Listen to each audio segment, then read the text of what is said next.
Les presento con muchísimo gusto a la doctora Ariana Sánchez Espinosa. Ella es doctora en Derecho por la Universidad Michoacana de San Nicolás Hidalgo, es maestra en Derecho Comercial y de la Empresa por la Universidad Panamericana, licenciada en Derecho por la Universidad de Colima. Es directora general de posgrado y profesora investigadora de tiempo completo de la Facultad de Derecho de la Universidad de Colima, con distinción como candidata en el Sistema Nacional de Investigadores del Consejo Nacional de Ciencia y Tecnología. Cuenta con reconocimiento de perfil deseable del PRODEC, es integrante del cuerpo académico UCOL CA 71, Derecho, Desarrollo e Innovación. Cuenta con más de 15 años de experiencia como consultora privada especializada en Derecho Comercial y de la Empresa. Es autora y coautora de más de 20 publicaciones en revistas científicas y capítulos de libros.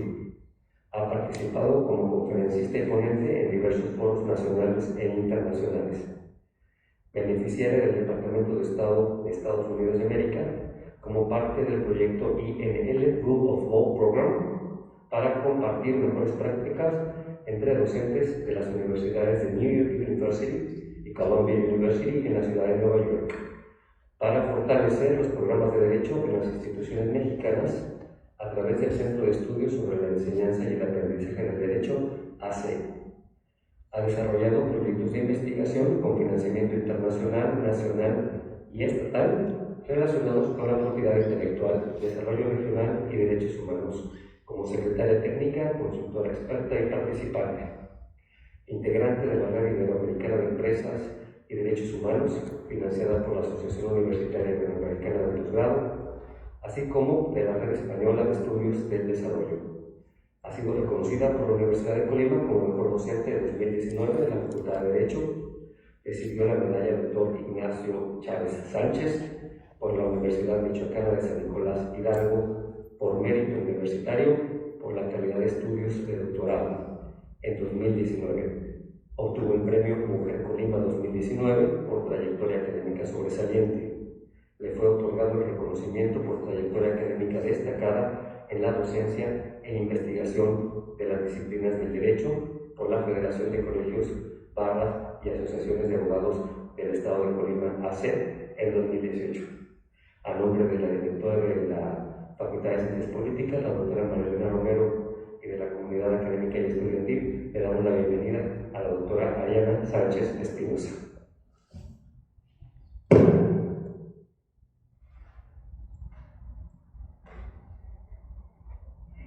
Muchas gracias. Espero que ahí se escuche bien, ¿sí? No quiero aturdirlos. Muy buenas tardes a todas y a todos. Agradezco, por supuesto, la invitación y me da muchísimo gusto estar este día con todas y todos ustedes. Agradezco a la doctora Marielena Romero, directora de la Facultad de Ciencias Políticas y Sociales, por esta invitación y esta distinguida oportunidad de poder venir, charlar, compartir con ustedes algunas de las reflexiones que en este trayecto como aprendices, como estudiantes, como permanentes inquietos por el conocimiento tenemos en estas áreas que me parece que tienen una particular importancia para los estudios de doctorado y en general para los estudios de posgrado. Por supuesto que agradezco y me da muchísimo gusto compartir la mesa con el doctor José Manuel de la Mora, con el doctor José Manuel de la Mora, coordinador del doctorado en Ciencias Sociales, con quien, bueno, pues tenemos mucho tiempo compartiendo y además pues que compartimos esta inquietud por el fortalecimiento de nuestros programas de posgrado y específicamente por el doctorado en Ciencias Sociales, que dicho sea de paso pues tiene una vigencia, una pertinencia y además una expectativa para poderlo ir desarrollando de mejor manera y consolidarlo hasta donde los límites nos permitan llevarlo. Y bueno, por supuesto, doy las gracias por su compañía al estudiantado y al profesorado del doctorado en Ciencias Sociales. Muchas gracias por estar aquí. Sabemos que esta situación que se ha presentado a lo largo de esta semana se ha vuelto complicado en razón a la situación de salud que vivimos. Y bueno, pues la invitación está permanente a podernos seguir cuidando, conservando las medidas de seguridad necesarias, de sanidad, que ya conocemos muy bien para efecto de poder continuar con nuestras actividades de manera presencial, como se ha venido estableciendo. La Universidad de Colima tiene un compromiso muy puntual en poder ir respetando y poder garantizar a todo el estudiantado, a toda la comunidad universitaria, todas estas medidas que sean pertinentes para poder cuidar nuestra salud. Entonces, pues la invitación sigue siendo en ese sentido.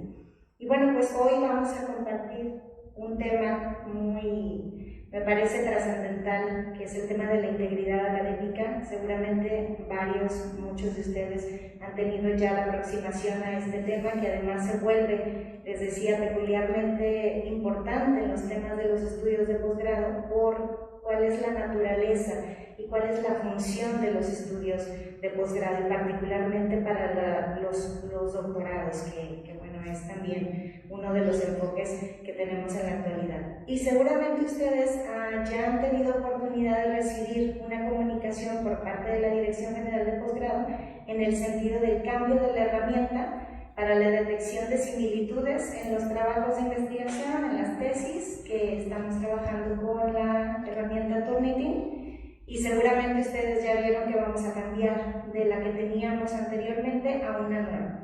Y en este sentido también es la pertinencia del tema que vamos a desarrollar el día de hoy, para que esto permee cada vez más en una cultura de integridad académica, porque el impacto que tiene y sobre todo la relevancia que tiene no es desde una perspectiva punitiva, no es desde una perspectiva de andar persiguiendo y de andar identificando en dónde se comete alguna especie de plagio, en dónde se comete alguna especie de deshonestidad académica, sino que cada vez sea normalizado el actuar con integridad académica, porque esto tiene un impacto significativo en el desarrollo en general de las funciones sustantivas de nuestra universidad, y por supuesto esto le contribuye a la misión y a la visión de las universidades, y específicamente de la Universidad de Colima. Adelante, por favor. Y bueno, las implicaciones, como ya lo habíamos indicado, en el caso de los estudios de posgrado, que son aquellos estudios que se realizan después del nivel superior, nivel licenciatura, nivel técnico profesional, que se realizan con posterioridad a estos, tienen, digamos, una clasificación de acuerdo a los tipos de conocimientos, a las habilidades que se pretenden desarrollar en cada uno de estos niveles. Entonces contamos con especialidades, maestrías y doctorados. Y entonces tiene un peculiar énfasis, el caso de la integridad académica, cuando nos referimos a la generación de conocimiento, cuando nos referimos a la búsqueda, a la construcción del conocimiento y la verdad a través de la formación en estudios de posgrado. Y entonces ahí no solamente implica el hecho de que actuar con los valores que representa la integridad académica no solamente se ven reflejados de forma individual en la persona, en el estudiante o en la estudiante, sino que pueden tener implicaciones tanto en el programa como en el propio prestigio de la universidad. Y eso tiene naturalmente pues, algunas barreras y algunas oportunidades considerables. Cuando nosotros revisamos todo el esquema que da sustento a los estudios de posgrado a nivel nacional, tenemos por un lado a la Secretaría de Educación Pública y por otro lado al CONACYT como los entes que se encargan de regular y fomentar también los estudios y el garantizar el acceso a la educación en México, y en el caso de posgrado está relacionado con el CONACYT. Y tres aspectos que se pueden identificar de toda la estructura normativa que se desprende para los estudios del posgrado. Tenemos por un lado la calidad académica, garantizar la formación, la calidad académica de los estudiantes de los diferentes posgrados en el país, que estos además tengan una pertinencia social y técnica, que se puedan desarrollar, que se puedan generar estos conocimientos, pero además las habilidades necesarias para poder cumplir con esos perfiles curriculares y con los objetivos curriculares de los programas. Y por otro lado, pues que esos conocimientos tengan esa pertinencia social, que puedan ir y atender en un subsecuente momento, incidir de manera positiva en los problemas nacionales, y entonces poder resolver o poder analizar o poder gestionar estos fenómenos, estos problemas nacionales que nos aquejan a todos. Y en ese sentido, pues cobra particular importancia el hecho de ir desarrollando y cumpliendo con los aspectos que se van señalando en cada uno de los objetivos curriculares de los programas que analizamos. Siguiente, por favor. Y cuando hablamos de estudios de posgrado, y específicamente cuando hablamos de maestría y doctorado, cuya vocación se genera para la formación en uno, para la docencia, en el caso también de la maestría, para la generación de conocimientos nuevos y la formación de investigadores, para el caso también del doctorado y en algunos casos de maestrías por investigación, tiene una particular, digamos, relevancia el hecho de la originalidad de los conocimientos.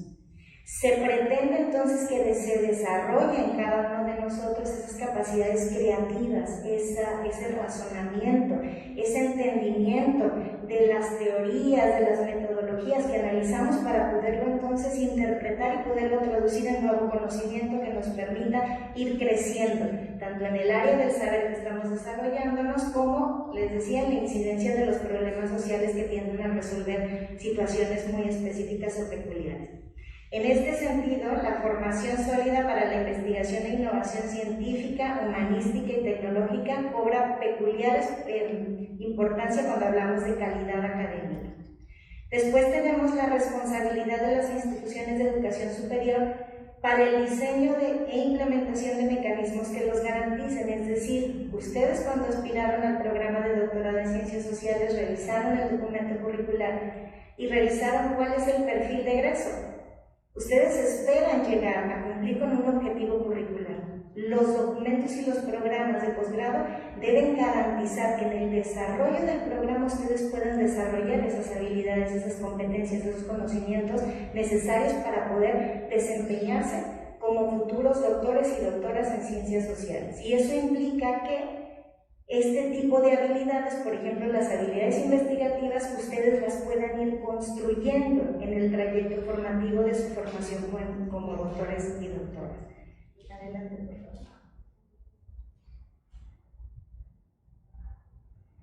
Es por eso que entonces entramos con algunas de las concepciones que identificamos en la integridad académica, porque esta forma parte de una vivencia de valores. Una vivencia de valores que identifica o caracteriza el quehacer académico, todas estas funciones que debemos realizar tanto estudiantes como docentes en nuestro ejercicio, ya sea de formación académica, ya sea en el ejercicio de la docencia. Y esto se puede entender por parte, por ejemplo, una definición del ICAI, que ese es el compromiso, la vivencia de defender los valores fundamentales de un proceso académico. Y estos valores se han venido identificando como la honestidad, la confianza, la justicia, el respeto y la responsabilidad. Y hay un punto muy importante, incluso en situaciones difíciles, incluso cuando tenemos que entregar avances la siguiente semana de nuestra tesis, incluso cuando tenemos la posibilidad de utilizar una redacción que es exactamente lo que quiero decir sin tener que citarlo, haciendo pasar como una idea propia, porque entonces tengo la facilidad de hacerlo, incluso por utilizar datos ante los cuales no obtuvimos el consentimiento para poder generar esa información y publicarla. Entonces, estos valores que se viven, estos valores que son indispensables para que nosotros podamos desarrollar nuestro quehacer académico, se deben volver parte de nuestra cotidianidad. No lo contrario, no la deshonestidad, no aquello que se generaliza y se dice, si el otro lo hace, ¿por qué yo no lo hago? No se trata de llegar a ese momento. Es por supuesto esencial cómo estos valores que ustedes de aquí van descubriendo, cómo se vuelve parte de un elemento necesario para que las propias instituciones, las universidades, por ejemplo, puedan lograr y alcanzar su misión de formar profesionistas, formar personas de calidad que vayan y transformen su realidad. Entonces es muy importante, además, imaginar que estos valores representan un impacto significativo en el prestigio y en el reconocimiento de las instituciones, ¿no? Como estudiantes, si nosotros, por ejemplo, realizamos una movilidad, y vamos y presentamos un trabajo, vamos y desarrollamos una actividad como estudiantes, no solamente me representa a mi estudiante, voy representando a mi institución. El impacto que tiene mi actividad hacia afuera es mucho mayor al que tiene hacia adentro de la propia institución, que ya es significativo. Adelante. Y esta parte es súper importante que nosotros la vayamos como apropiándonos y haciéndola parte de nuestra vida cotidiana, respetar los estándares académicos e intelectuales de la correcta atribución de las fuentes, el respeto a la generación, al conocimiento, a la autoría de otros, la recopilación y uso apropiado de los datos, el reconocimiento transparente de la contribución de otros a sus ideas, descubrimientos, interpretaciones y conclusiones, se vuelve y se identifica como parte de nuestra vivencia de la integridad académica, que además pues está muy como buena experiencia detallada en su código de Harvard College. Y entonces, ¿cómo podemos identificar de forma, digamos, breve cuáles podrían ser algunas faltas a la integridad académica, de manera que podamos identificar si alguno de nosotros en alguna de nuestras actividades o nuestro trayecto en el desempeño de nuestras funciones pudiéramos haber o cometer o identificar en alguna persona conocida alguna falta a la integridad académica? Por un lado tenemos el conocido plagio académico, que seguramente ustedes lo deben tener muy bien identificado porque forma parte de su quehacer en el desarrollo científico y académico. La falsificación de los datos con la finalidad de manipularlos para obtener los resultados esperados o deseados, o porque no tuvimos la oportunidad de poderlos generar de acuerdo a los mecanismos, a los procedimientos, a las estrategias metodológicas que estuvimos señalando. Y el fraude académico, que también es uno de los elementos más importantes. Entonces, adelante, por favor.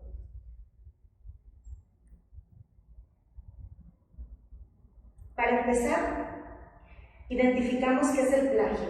Y además hay una nota muy curiosa, que seguramente aquí identifico en algunos de ustedes. Estas notas que vengo a compartir además con ustedes son resultado de algunos cursos y algunas publicaciones que tenemos en razón a la obtención de manera correcta, de manera legal, de algunos datos y sobre todo a la forma de comunicar la ciencia, cumpliendo con estos estándares y con estos valores de integridad académica.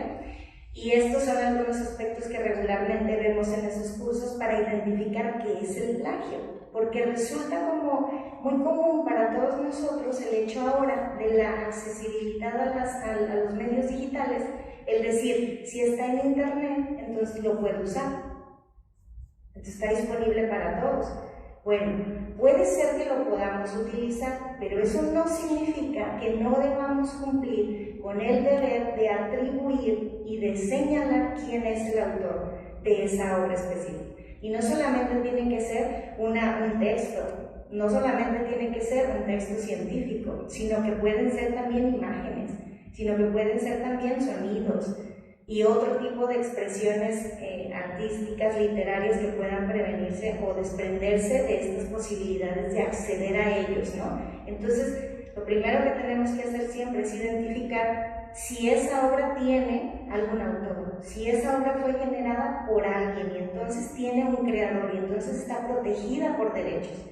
Y eso necesita llevar a cabo un procedimiento para que se le reconozcan los derechos, no es necesario. Toda esta expresión artística y literaria original por parte de nosotros, con el simple hecho de materializarlo, con el simple hecho de fijarlo en un soporte, entonces implica ya la protección del derecho de autor. Y esa parte es muy importante que la tengamos en consideración. Podemos identificar algunas definiciones del acto de plagio, porque resulta que el plagio no está definido por la ley. Si ustedes buscan en la Ley Federal del Derecho de Autor, que tendría más significado con ese tema, no está definido, no aparece una sola vez en la redacción. Por lo tanto, hay múltiples definiciones de lo que significa el plagio académico, plagio literario. Podemos entenderlo como el acto de ofrecer o presentar como propia, en su totalidad o en parte, la obra de otra persona en una forma o contexto más o menos alterados. ¿no? Puede ser alterado o puede ser no alterado. Entonces, si yo parafraseo las ideas de otra persona que ya ha generado y que ya ha plasmado, entonces son mis ideas, ¿no? Yo solamente estoy haciendo un cambio, pero en esencia estoy valiéndome de esa fuente. Por lo tanto, ¿qué tengo que hacer? Pues hacer la referencia de esa fuente, ¿no? Y entonces en ese sentido poder darle la atribución a la persona que lo generó.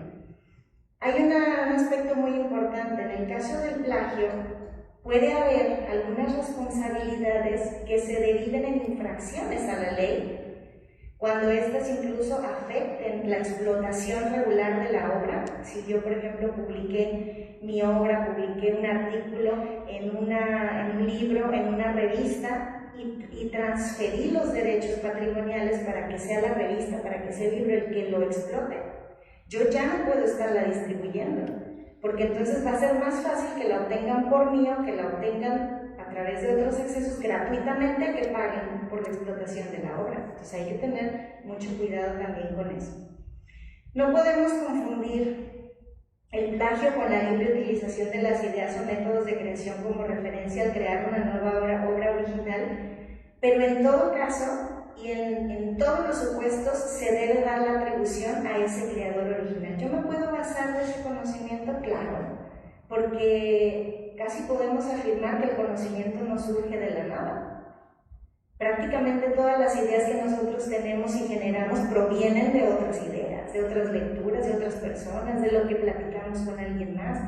Y entonces así se construye de manera colectiva el conocimiento. Pero hay una parte que se desprende de mí, de mi lógica, de mi creatividad, de mi construcción cognitiva y experiencia también, y hay otra que yo estoy tomando de otros, que es la que debo referenciar.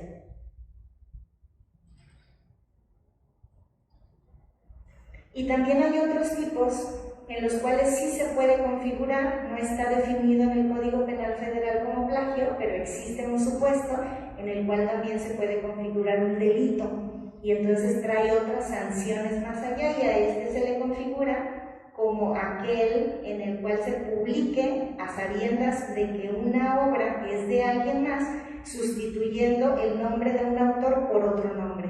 Si utilizo, por ejemplo, la tesis de alguien más, que ya la ha presentado y ahora la presenta otra persona con su nombre, entonces ahí también podríamos cometer alguna otra infracción más grave. ¿Cuáles son algunos casos en los cuales podemos identificar el uso de textos ajenos, sobre todo aplicados precisamente al entorno de los estudios de posgrado, en los cuales utilizamos la cita como recurrente?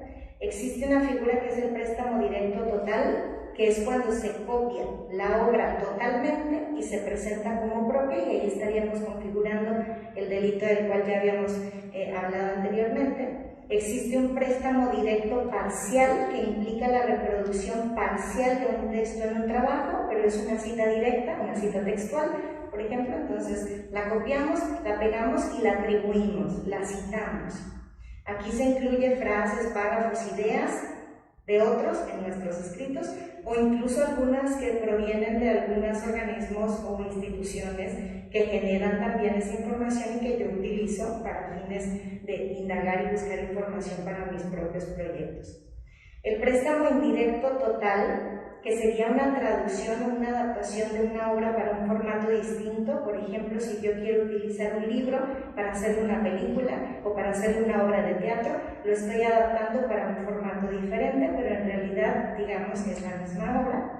Y el préstamo indirecto parcial, que es la transformación de un texto en el que se toman algunas partes. Por ejemplo, no estoy copiando directamente, pero uso las ideas de otro autor para poder yo generar mis propias ideas, y entonces parafraseo, ¿verdad? Hay veces en las que solamente cambiamos algunas palabras.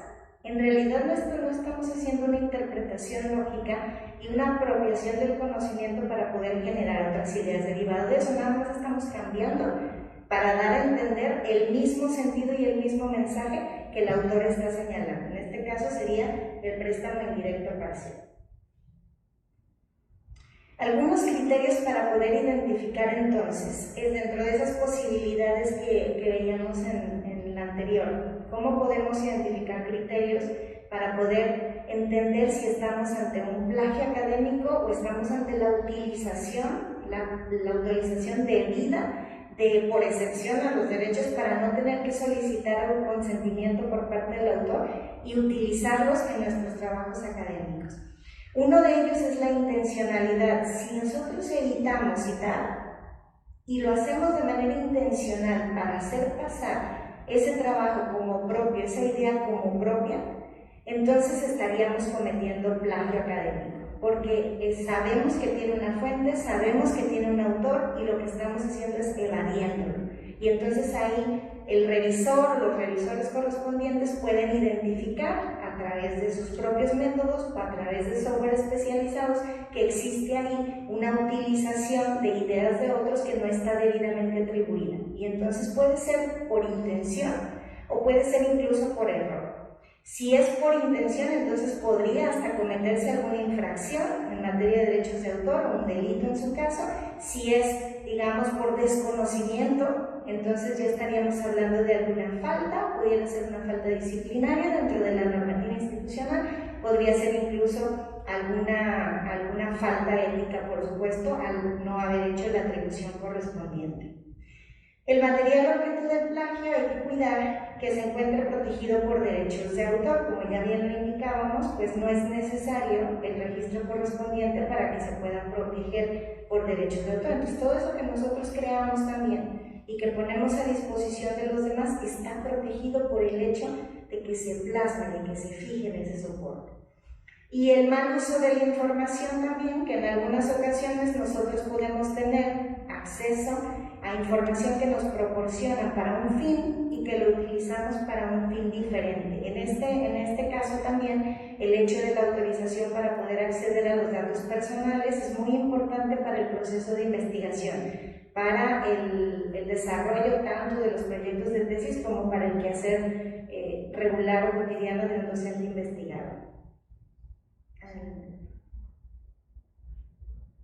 Y hay otra práctica que también puede ser considerada incluso como infracción en materia de derechos de autor, que es el autoplagio, que es entonces citarme a mí mismo, bueno, no citarme, utilizar mis ideas que se han publicado en otros trabajos sin la cita correspondiente. Y eso que implica que probablemente estas ideas ya se plasmaron en algunas contribuciones, en algunos libros, en algunos artículos, en algunos otros trabajos, en algunos otros avances que presenté y que con posterioridad no indico que esos ya fueron publicados con anterioridad. Y entonces eso puede configurar también un plagio académico a pesar de haber sido el mismo autor la persona que está utilizando esa información. Entonces es muy importante hacer la referencia siempre.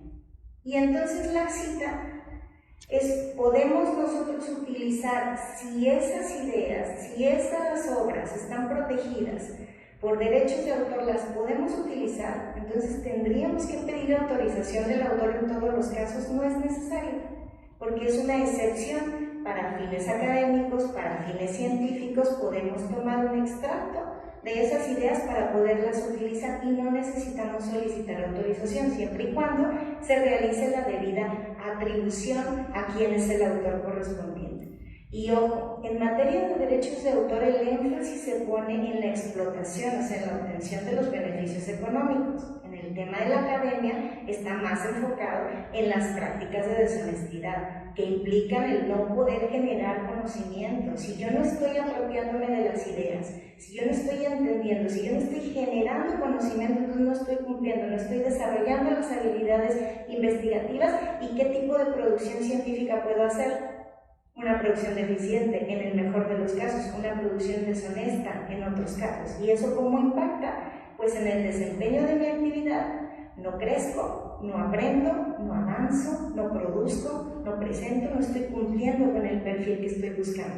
Y además, al no producir, entonces estoy afectando que las propias instituciones, en el caso de las universidades, puedan generar esa posibilidad de poder incrementar su producción científica, y entonces alcanzar un nivel de prestigio mayor y con eso también posicionarse en la generación de conocimiento que pueda ser útil para la sociedad y que puede incidir de manera positiva en los problemas sociales. Así va escalando esta situación, esta problemática, ¿no?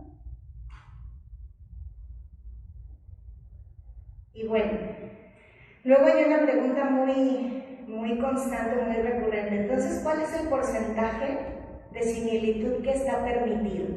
Es que no hay un porcentaje. ¿Por qué? Porque entonces el análisis no es cuantitativo, es cualitativo. Supongamos que estamos desarrollando un marco teórico de cualquier tipo de producción, de cualquier tipo de trabajo académico. Va a haber una mayor cantidad de citas, incluso de citas textuales, pero no en la parte de discusión, no en la parte de hallazgos, no en la parte de conclusiones, en la que se espera que ya la participación y la voz del autor, la voz de quien está desarrollando la tesis se haga presente. Ahí debe haber una disminución considerable del parafraseo y de la cita textual. Pero eso, ¿cómo se hace? Pues se debe hacer una revisión minuciosa por quienes están y tienen dominio del conocimiento en esa área específica del saber y tienen claridad en cómo es que se debe construir cada uno de estos apartados. Entonces, no hay una regla genérica para decir esto es plagio, esto no es plagio académico. La única excepción es que yo utilice otra obra que ya está publicada, además, que ya está hecha del conocimiento público, que ya está fijada en un soporte material, le ponga mi nombre. Ahí sí prácticamente no está sujeto a ningún otro tipo de análisis cualitativo ni cuantitativo, porque es una reproducción completa, ¿no? Entonces es importante, sobre todo en el caso del préstamo parcial y sobre todo en el caso del préstamo indirecto, el parafraseo. Fíjense que hay una situación que se nos presentaba en algunos de los programas en el que nos decían, a ver, si ustedes como Dirección General de Posgrado hacen revisión hacia el reporte de similitud una vez que termina la tesis, el estudiante, y además de la que se hace a través de los programas, nosotros hacemos una revisión y hacemos observaciones y hacemos sugerencias, entonces ustedes no están contemplando, no están considerando, no están respetando cuál es la función de los revisores. Pero fíjense la gravedad. El punto es que si esto pudiera detonarse en una situación de plagio académico de cualquiera de estos tipos y esta tesis se publica, no solamente corre en riesgo el prestigio del estudiante, no solamente corre en riesgo el prestigio del programa, sino que además corre el riesgo el prestigio de la institución al no tener procedimientos que aseguren y garanticen que esos resultados sean adecuados.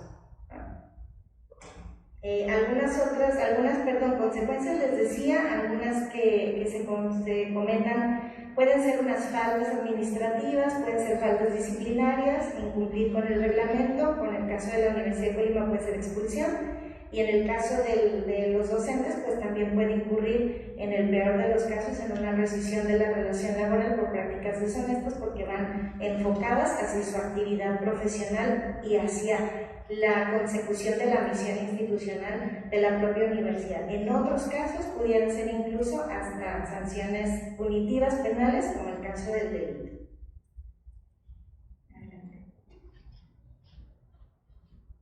Y otras muy importantes que seguramente ahora que ustedes están también en el desarrollo de sus actividades académicas se han dado cuenta, ustedes durante su formación académica en el doctorado deben estar publicando resultados parciales de sus investigaciones, no nada más aquí adentro para la presentación de sus avances de tesis, sino hacia afuera.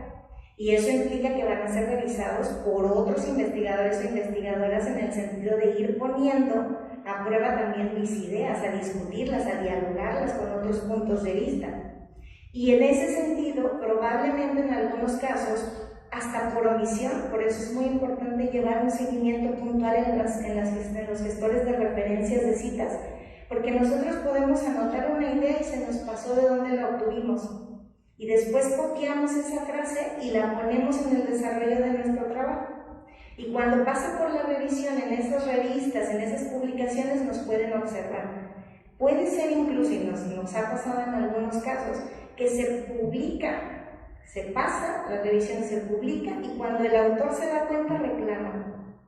Y es muy vergonzoso que reclame después de un proceso de publicación y que te hagan una reclamación porque tienes un texto que tiene una cantidad de plagio académico, ¿no? Entonces, eso también tiene que cuidarse mucho en este aspecto.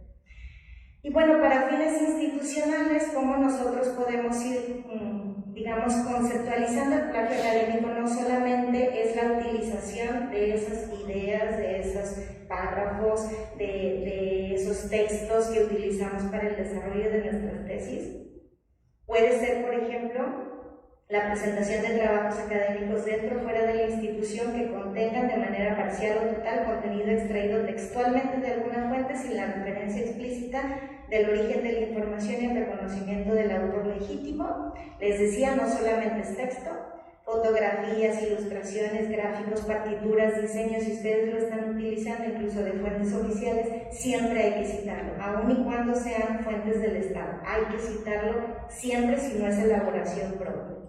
La presentación de trabajos académicos donde se manifiesta la autoría de una persona que no participó en la elaboración del trabajo. Esto también se considera plagio académico, ya sea a través de trabajos en equipo en los que no hubo participación de todos los integrantes. La participación puede ser en una u otra medida, siempre y cuando participen. La elaboración de trabajos por parte de familiares o amigos o la compra de trabajos que están a la orden del día y uno puede acceder a ellas y corre los riesgos considerables de la sanción.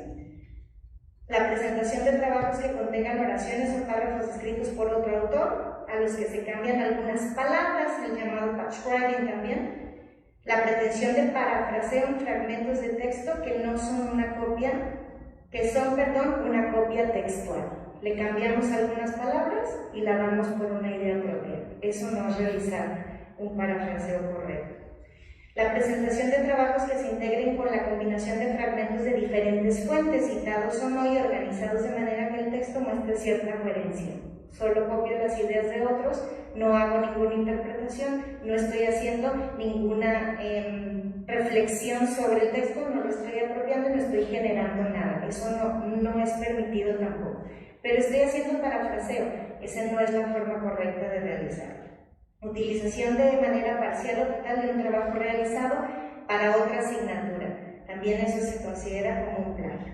Referencia a fuentes de información que no se consultaron de manera directa, únicamente copiando lo que el autor consultado incluye en su texto. Yo no consulté la fuente directa y nada más me voy hacia la fuente directa diciendo que consulté la fuente directa. Hay que tener mucho cuidado también porque la interpretación puede ser incluso incorrecta.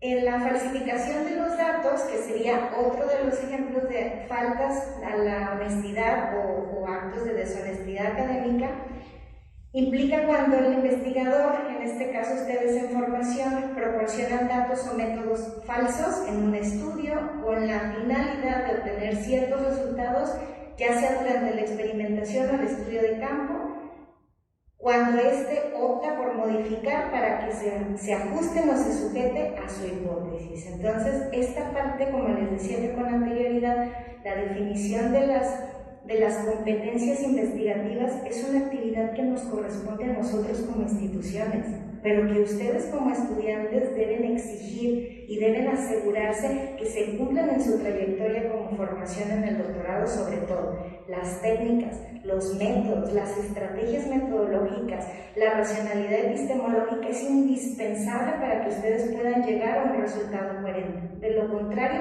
eso no opera por obra y gracia del Espíritu Santo, no es algo que aparece al final del doctorado, es un proceso y en ese proceso tenemos que ir desarrollando esas habilidades. Uno de los aspectos más importantes por los cuales en diversos estudios en esta materia se ha detectado que uno de los principales argumentos que pone el estudiantado para cometer plagio académico es la falta de las habilidades, por ejemplo, de comunicación escrita, en la falta de construcción lógica, coherente y el uso del lenguaje. Si yo tengo esa deficiencia, entonces se me va a dificultar. Y entonces, ¿qué hago? Leo un autor, digo, esto es lo que quiero decir, exactamente esto y no sé cómo decirlo. ¿Qué hago? Copio y pego. Es más fácil, es más accesible, ¿no? Adelante, por favor. Y tenemos otra de las formas, como les decía, que es el fraude académico, que en este caso implica copiar o dejarse copiar en la presentación de trabajos académicos, evaluaciones de todo tipo. Y esta parte, lamentablemente ahorita en esta modalidad a distancia, que no estaba diseñada para ciertos programas, la principal preocupación de muchos docentes es que se copien los estudiantes. ¿Por qué debería ser esa la principal preocupación de los docentes? Porque entonces tal vez las actividades que se les están dejando no implican una reflexión, no implican un análisis, no implican una síntesis, implica la posibilidad de copiarle a otro.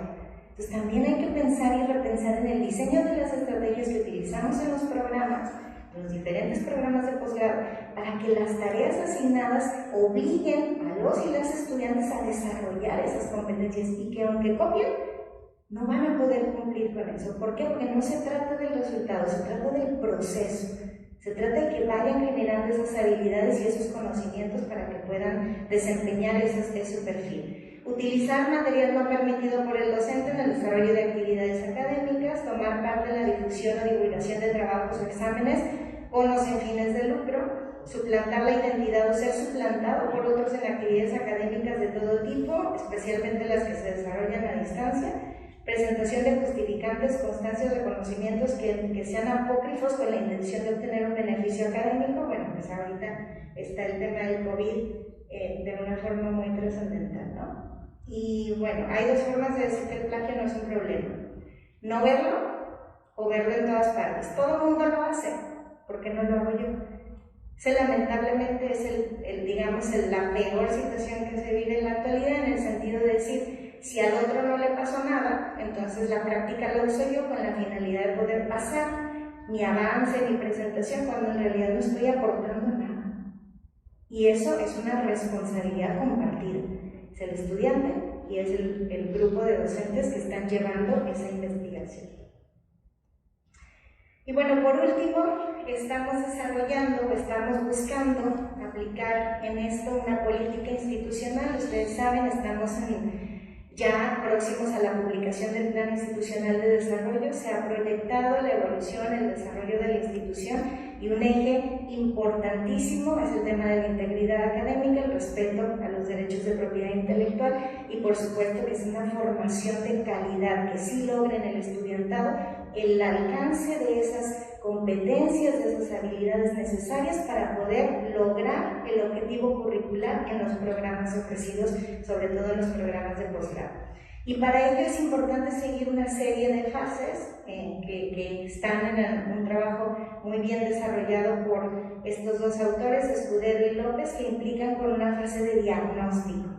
Es decir, ¿qué saben nuestros estudiantes sobre la integridad académica? ¿Cómo la ven? ¿Cómo la analizan? ¿Cómo identifican el plagio? ¿Lo identifican? ¿Se les hace normal? ¿Se les hace poco ético o no ético? ¿O se les hace ilegal? ¿Cuál es el nivel de conocimiento sobre estas prácticas? ¿Cómo identifican los valores institucionales? ¿Cómo viven los valores institucionales? ¿Cómo perciben al docente? Porque la principal fuente de aprendizaje también de los valores en el desarrollo formativo es del docente. Uno ve el comportamiento del docente y uno replica de alguna manera ciertas conductas. Por otro lado, la información institucional, por eso la pertinencia de estos temas, para que ustedes conozcan, porque la institución debe tener programas de fomento, de educación en estas materias, para que ustedes conozcan, sepan los alcances, identifiquen de qué se trata, cuáles son las posibles sanciones, las estrategias, las rutas de acción. Entonces, en esa parte estamos realizando un ejercicio muy importante. La formación en competencias esenciales, les decía, las habilidades transversales, que son importantísimas, las habilidades investigativas, es un proceso. El programa de doctorado importa más que ustedes sepan investigar a los resultados que ustedes obtengan. Importa más que sepan el trayecto, el proceso para que puedan desarrollarlo en todas las investigaciones futuras, a que se preocupen por profundizar más en un tema. Esa no es la finalidad de los estudios doctorales. Entonces, las habilidades investigativas son importantísimas para aquellas transversales, para poder comunicar de manera efectiva la generación del conocimiento que vamos nosotros logrando o alcanzando. Las acciones para la detección de prácticas deshonestas, eso es muy importante, les decía, ahorita tenemos en el caso de la Universidad de Colima el software de Turnitin, ahora con la herramienta de Similarity, que busca que se utilice más, porque aunque no lo crean, tenemos subutilización de la licencia, entonces necesitamos que se utilicen estas herramientas de forma regular, recurrente, para que primero ustedes como estudiantes identifiquen cómo es el reporte, que tantas fuentes identificó el software, en dónde me está generando algún reporte de solicitud, revisarla, si es cierto, se me escapó, no fue por intención, fue por una omisión, se me faltó ponerle ahí la cita correcta, ¿no? Y otras acciones que involucran este ejercicio, esta presentación de sus avances de forma colegiada, de forma dialógica, es una manera de poder ustedes presentar sus ideas, la evolución de sus proyectos de investigación, de sus tesis, para entonces recibir esa retroalimentación con la finalidad de poder lograr esos resultados, ¿no? Las acciones de corrección que deriven en reflexión no es, les decía, la intención de la política de integridad una intención punitiva, no tiene ningún caso, nunca vamos a ser suficientes para poder detectar todos los casos posibles. Es prevención, es cultura, de honestidad, de valores, de respeto, de entender por qué para mí y para la comunidad esto es importante. ¿Por qué el hecho de que el programa de doctorado cada vez tenga mayor solidez, mayor reconocimiento, mayor prestigio, como egresado, es más mi responsabilidad cuidarlo que como estudiante incluso, pero yo no lo puedo lograr si como estudiante no hago lo que me corresponde hacer y como parte también del cuerpo docente y la institución, por supuesto. Entonces, cuando hay una detección, debe haber procedimientos de corrección, porque la finalidad es pedagógica, que el estudiante se dé cuenta que eso está mal y que lo corrige, que lo aprenda, no solamente sancionar, pero cuando la conducta ya no es posible corregirse, cuando ya a pesar de eso hay intención, cuando hay mala fe, cuando hay dolo, entonces ahora sí debe haber un esquema muy específico, muy delimitado, muy claro para poder establecer sanciones. Y entonces yo sepa a qué cuáles van a ser las consecuencias de mi acción si yo realizo esa actividad, ¿no? Entonces es indispensable que migremos hacia todo eso. Y termino con esta frase que les decía durante toda la charla que hemos estado participando. Una vez que el profesor es reducido al papel de detective de fuentes, hemos perdido la batalla educativa. No se trata de estar llegando a ese nivel, se trata de fomentar que nuestros programas, que nuestra actividad cotidiana, que nuestra misión institucional cada vez fomente, facilite, permita la realización, el respeto y sobre todo la defensa de estos valores esenciales en nuestro quehacer académico. Yo les agradezco mucho su atención, su tiempo y pues quedo a sus órdenes.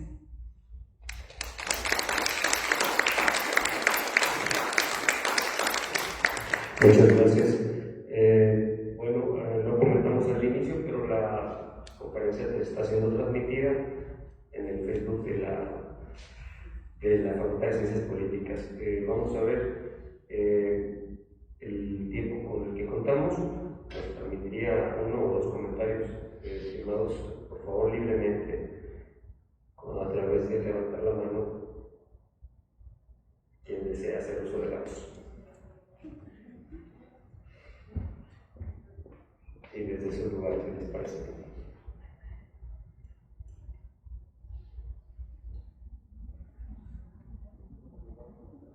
Hasta hacia adelante, por favor. Bueno, agradezco los comentarios y entendemos la importancia pues de este tema del plagio. Yo más que nada quería expresar una duda, porque acaba de llegar hace unos días al correo institucional un recordatorio de que estamos en Turnitin y usted acaba de decir que vamos a migrar a Similarity. Entonces ya no entramos a Turnitin, nos vamos a esperar a que nos hagan llegar. Perdón, sí, es la misma plataforma, digamos, es la misma herramienta de Turnitin, pero Turnitin tiene diferentes herramientas.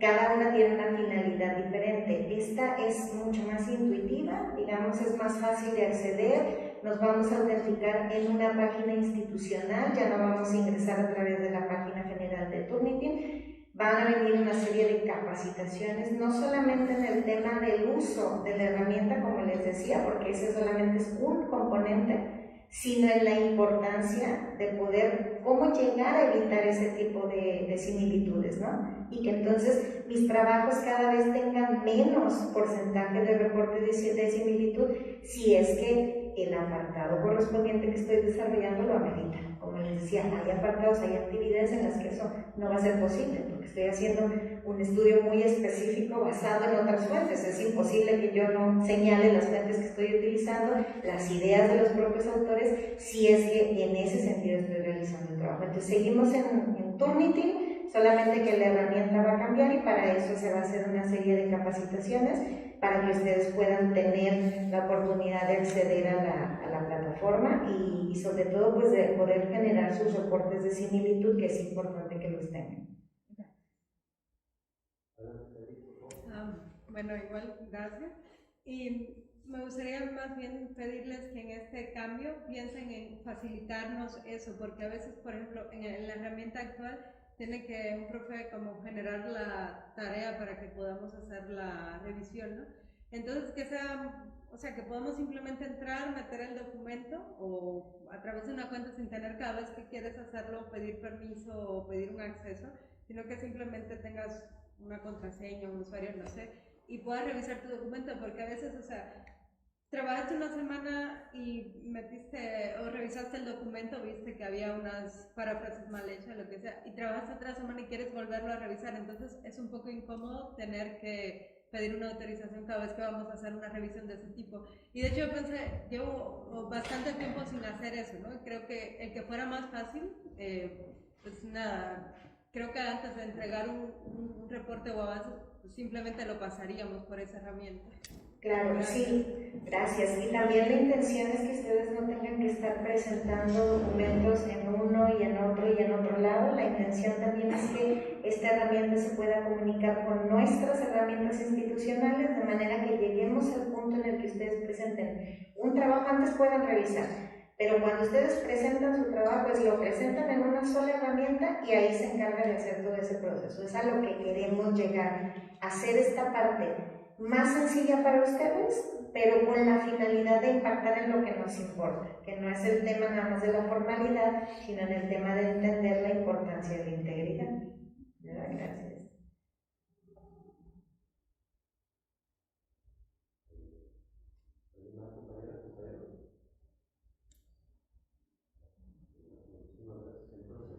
Si les parece bien, procederemos a la entrega de la constancia a la doctora